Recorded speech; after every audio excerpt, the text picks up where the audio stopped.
I'm Katrina. Standing in the middle of my brother's wedding reception, the air is thick with tension and shock. The guests are in a state of stunned silence, their eyes fixed on me as I hold a spoon that has just tapped against a water glass. The bright sound still lingers in the air, and I take a deep breath, ready to reveal the truth that has been buried for so long. It all started on the morning of my brother Ethan's wedding. I was on my knees, scrubbing red wine out of the hallway rug he had spilled on purpose.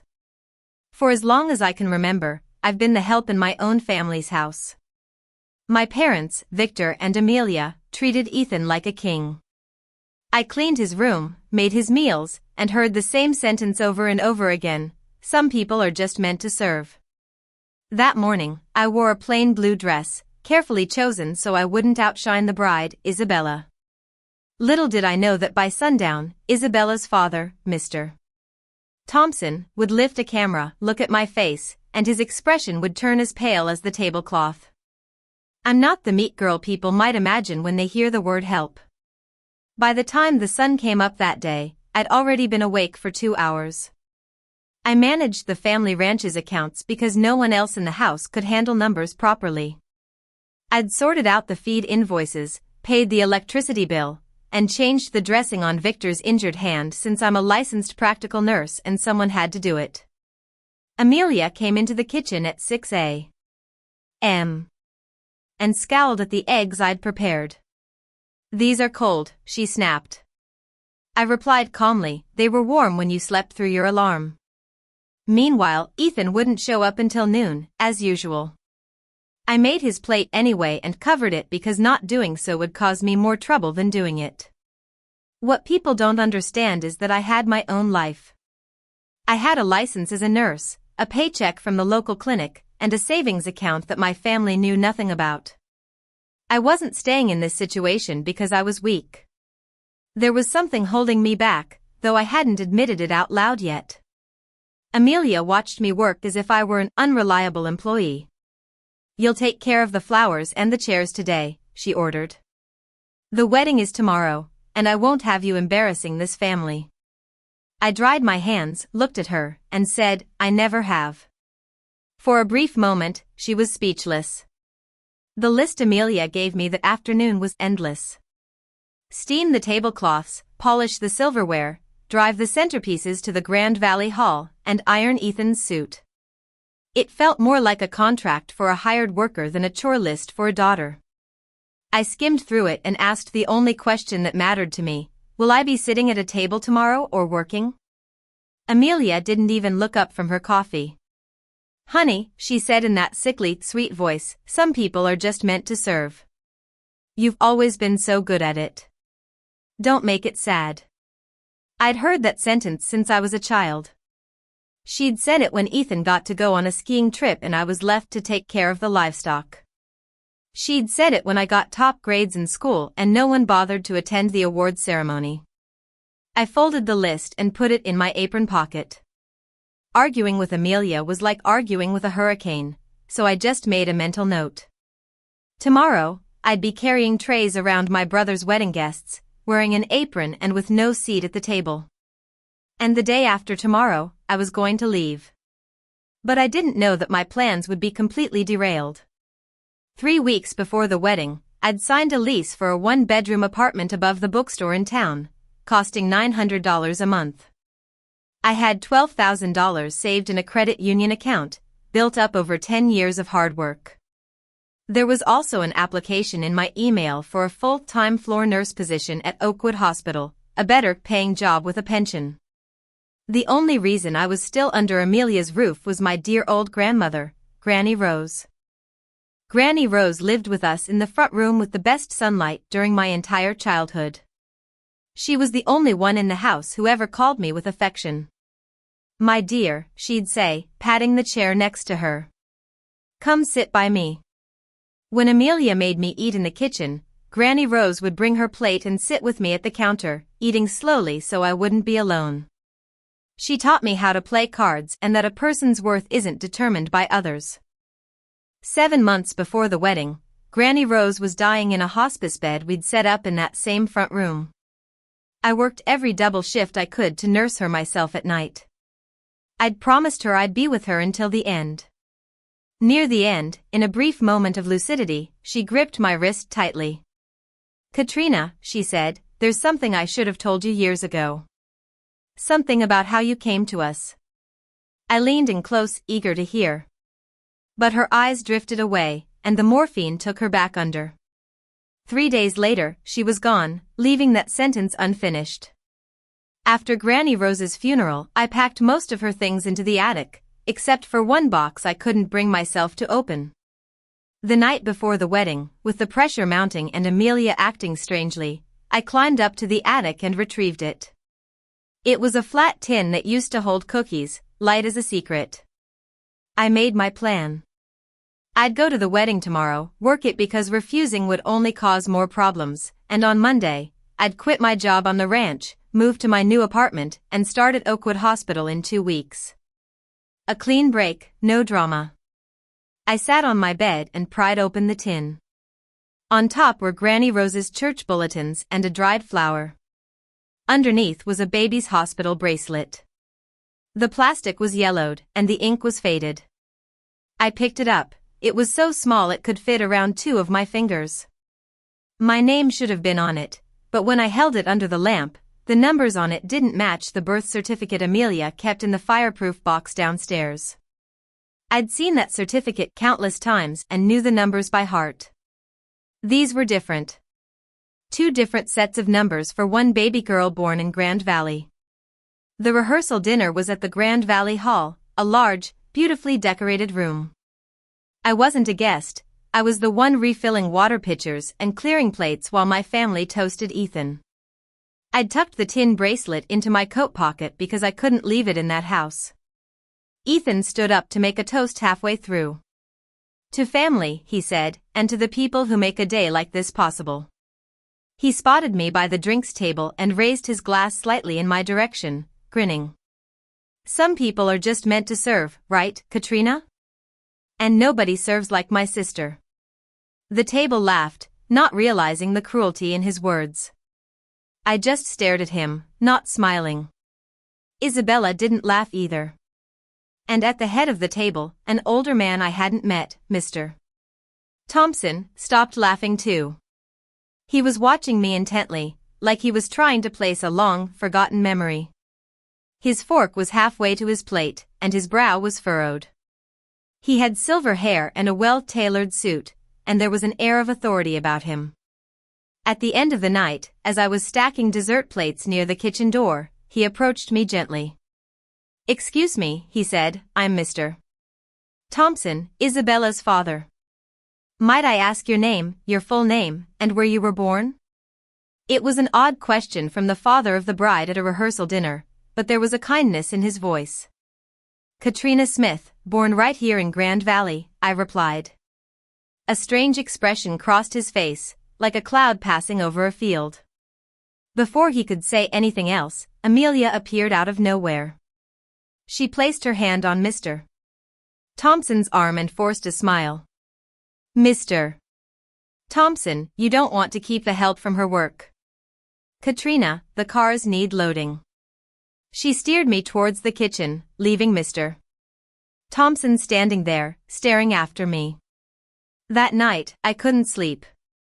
I took the fireproof box from the hall closet. I had a spare key that Amelia didn't know about, and laid my birth certificate on the kitchen table next to Granny Rose's bracelet. I held my phone light over both and compared them carefully.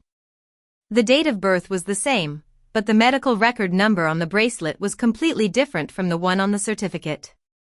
The birth weight on the bracelet was 6 pounds 3 ounces, while the certificate said 5 pounds 11 ounces.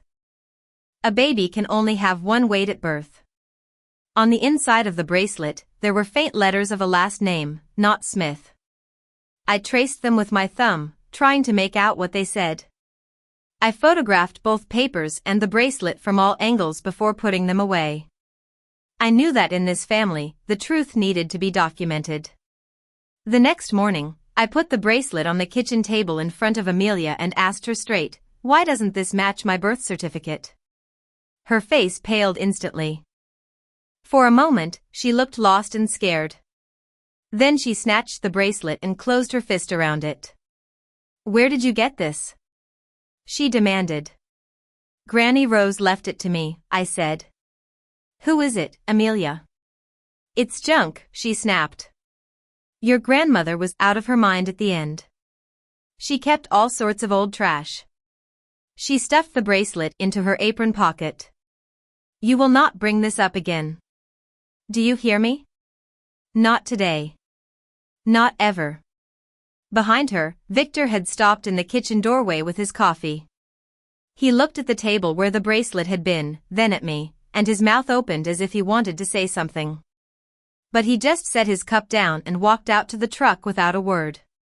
I knew my father wasn't brave enough to stand up for the truth. I was glad I'd already photographed the bracelet. While Amelia was upstairs helping Ethan with his tie, I stepped out onto the porch and made 2 phone calls. First, I called Grand Valley County Hospital's Medical Records Department. I told them I needed a certified copy of my birth record and gave them my date of birth and social security number. The clerk said it would take 3 to 5 business days and required a signature, so I gave her my work email at the clinic, which Amelia couldn't access. Then I called a private lab I knew through the clinic and asked about a DNA comparison. They said it would take 2 to 3 weeks to get a legally valid result once they had 2 samples and signed consent. I wrote the intake number on the back of my hand. Before leaving for the hall, I went back to the tin box. I'd been so shaken by the bracelet that I hadn't emptied it completely. I found a folded piece of paper hidden at the bottom. It was Granny Rose's handwriting. "My dear," it said, "ask them about the night you came home. You were loved before you ever got here. Don't let them tell you otherwise. The truth belongs to you. I'm sorry I was too much of a coward to tell you sooner. Forgive me. Love always, Granny Rose." Folded inside the note was a yellowed newspaper clipping. It was an obituary for a woman named Margaret Thompson. It read that she had died in childbirth at Grand Valley County Hospital 31 years ago, survived by her husband, Mr. Thompson, and their daughter. The same month I was born, the same hospital. The broken letters on the bracelet suddenly made sense. In the truck outside the hall, I used my phone to search for Margaret Thompson. The obituary in the county paper matched the clipping. I also found information about the Thompson family. There was Mr. Thompson, a respected figure in the local community, and Isabella, the bride. Isabella had looked at me and said I was familiar, like a face from an old photograph. If a girl had been born to Margaret Thompson that night and somehow ended up in my family, then Isabella and I might be looking at the same mother's face. I checked my reflection in the visor mirror. Maybe Margaret's daughter was looking back at me. Then I got out of the truck and went in to work the wedding. I needed to see Mr. Thompson's eyes when he saw me in the daylight. Amelia caught me in the hall's side pantry while I was tying my apron over my blue dress. She'd found out about my phone calls. "I know you called the hospital," she hissed. "What's wrong with you today of all days?" I replied calmly, "I asked for my own records. It's my right." She laughed bitterly. "Let me tell you about your rights. You make one scene at this wedding, and you're out tonight. No home, no recommendation, no money. You're nothing without this family." I looked at her and said, "I already signed a lease 3 weeks ago. I start at Oakwood Hospital in a fortnight. You can't put me out because I was already leaving." For the first time in my life, I saw the realization in her eyes that she had no control over me. But I couldn't just walk away. I needed to know the truth. The wedding ceremony was beautiful. I watched from the back, carrying a tray of champagne.